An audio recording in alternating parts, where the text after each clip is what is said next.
Les lichens sont des organismes extraordinaires. Ils sont constitués d'un champignon et d'une algue, ou une cyanobactérie, vivant ensemble en symbiose.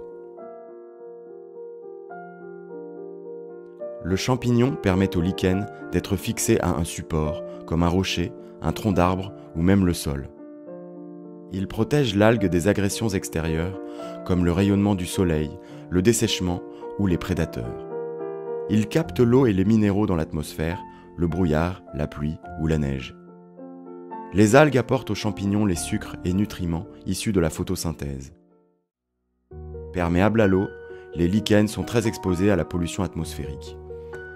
Certaines espèces sont particulièrement sensibles à la pollution et meurent rapidement quand l'air devient pollué. D'autres, au contraire, sont résistantes. Quelques-unes sont même favorisées par la pollution. En observant les différentes espèces de lichens qui poussent sur les arbres, il est donc possible d'évaluer la qualité de l'air. LichenGo, c'est un observatoire participatif des lichens en lien avec la qualité de l'air. Il est déployé dans le cadre de Particité, qui est un observatoire plus large sur l'environnement urbain et qui est porté par Sorbonne Université. Il est aussi déployé pour les enseignants du primaire et du secondaire et leurs élèves dans le cadre de Viginature École, qui est porté par le Muséum.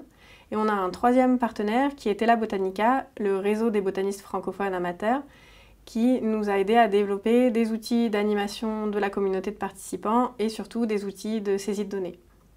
Les objectifs de LichenGo sont à la fois de mieux comprendre la distribution des lichens en milieu urbain et semi-urbain, mais aussi de comprendre leur relation avec la qualité de l'air et de se servir de ces lichens comme des bio-indicateurs de cette qualité de l'air. Des bio-indicateurs ? Comment ça marche ? Dans notre environnement, il y a surtout 3 grands types de lichens. Les crustacés, incrustés dans l'écorce, on ne peut pas les détacher. D'autres se présentent sous forme de lames ou de lobes, ce sont les foliacées. Enfin, les fruticuleux sont fixés par un unique point à l'écorce et forment des filaments ou lanières. Observons cet arbre de plus près. Si vous voyez peu de diversité et uniquement des lichens crustacés, ou alors des espèces comme Candelaria concolore, Xanthoria parietina, Physia tenella, mauvaise nouvelle, votre air est probablement pollué. Si vous repérez des lichens fruticuleux et foliacés, alors il y a des chances que la qualité de l'air soit plus saine. Pour le savoir, il vous faudra reconnaître les espèces. Par exemple, s'il s'agit de Fisconia grisea, Parmelia sulcata, Melanoalea elegantula, la qualité sera plutôt intermédiaire. Mais s'il s'agit des espèces qui répondent au doux nom de Evernia prunastri, Pseudevernia furfuracea ou Hypogymnia physodes, alors c'est bon signe, pas de pollution d'oxyde d'azote en vue. Déterminer les espèces peut ainsi permettre de mieux connaître l'hétérogénéité des teneurs en polluants à l'échelle d'une ville ou d'un quartier. LichenGo s'adresse à tout un chacun, partout en France et même au-delà, si vous avez envie. Même si vous n'avez jamais entendu parler de lichen avant de regarder cette vidéo, nous avons développé tous les outils nécessaires pour vous en apprendre plus sur la biologie de ces organismes extraordinaires et aussi, bien sûr, apprendre à les reconnaître. Et une fois que vous saurez distinguer les différentes espèces, vous en saurez plus sur la qualité de l'air que vous respirez.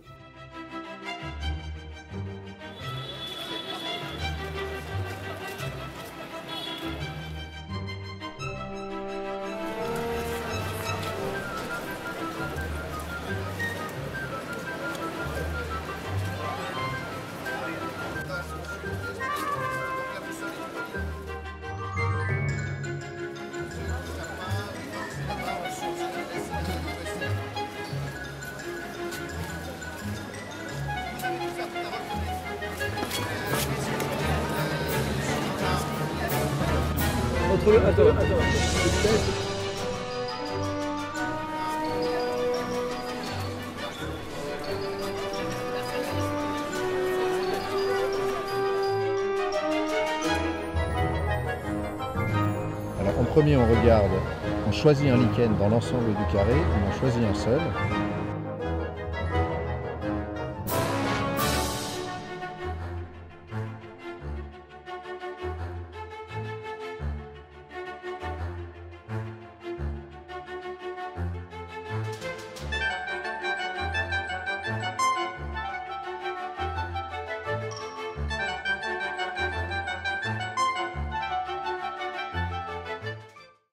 Alors si j'ai bien compris, parce que moi je ne suis pas du tout scientifique, mais j'ai lu le petit livret qui présente la classification des lichens et donc c'est une piste de voir l'évolution de la pollution de l'air à travers l'évolution des lichens. Nous allons aller sur le terrain tout de suite, après avoir été un petit peu formés dans une salle ici à Jussieu. Et après, oui, je pense que j'aurais envie d'accompagner. En tous les cas, d'en parler dans plusieurs écoles. Il s'agit pour les citoyens de se prendre en main et de faire des mesures de pollution. Voilà. J'ai été très motivé par la présentation du sujet en me disant que c'était un moyen de faire des activités pour les enfants qui permettaient de les impliquer dans les recherches présentes et futures, de leur donner des activités sur le terrain au moment de la collecte d'informations et éventuellement ensuite derrière, quand on aura collecté du matériau, d'avoir aussi des activités en intérieur qui permettraient de poursuivre la démarche, de leur faire découvrir les lichens. Donc il y a plusieurs objectifs. Donc l'idée c'est d'aider les profs de sciences à faire des labos, à mettre en pratique, ici dans ce cas-ci, de faire la biologie sur le terrain. Et puis d'avoir un aspect en effet plus environnemental et de voir le rapport, qu'est-ce que c'est quoi un bioindicateur et comment les lichens peuvent nous aider sur la qualité de l'air. Et puis si en plus il peut avoir un aspect participatif où les élèves peuvent vraiment être acteurs et être un peu comme des chercheurs sur le terrain, ça peut être encore un plus. Lichen Go permet de promouvoir un peu les sciences participatives auprès des publics, que ce soit scolaire ou non. Et donc je m'en sers déjà actuellement lorsqu'on traite des questions de la biodiversité, des bioindicateurs ou de la qualité de l'air. Il y a le côté sensibiliser à ces thématiques, parce que c'est pas intuitif que en observant les lichens, on donne une indication sur la qualité de l'air. Et il y a ce côté aussi, je participe à la science à mon échelle en participant à un programme. Alors soit au sein de nos animations, mais aussi après pour ceux qui sont les plus motivés. On s'est investi dans les sciences participatives depuis 2013. Et là, cette fois-ci, on a eu l'opportunité, avec les gestionnaires, de corréler notre carte de pollution de l'air avec les analyses des lichens sur les arbres. Donc c'est pour ça qu'aujourd'hui, on vient se former pour continuer à suivre ce protocole sur le territoire de Nanterre. C'est vraiment de connaître la qualité de l'air de la ville et de l'améliorer grâce à des indicateurs comme les lichens. Donc on sait que les lichens réagissent à des distances très faibles, donc pourraient être des indicateurs de la qualité de l'air à une échelle très fine, même à l'échelle d'une rue. Plus vous serez nombreux à faire des observations, plus on aura une vision très précise de la qualité de l'air à l'échelle de votre ville ou de votre quartier.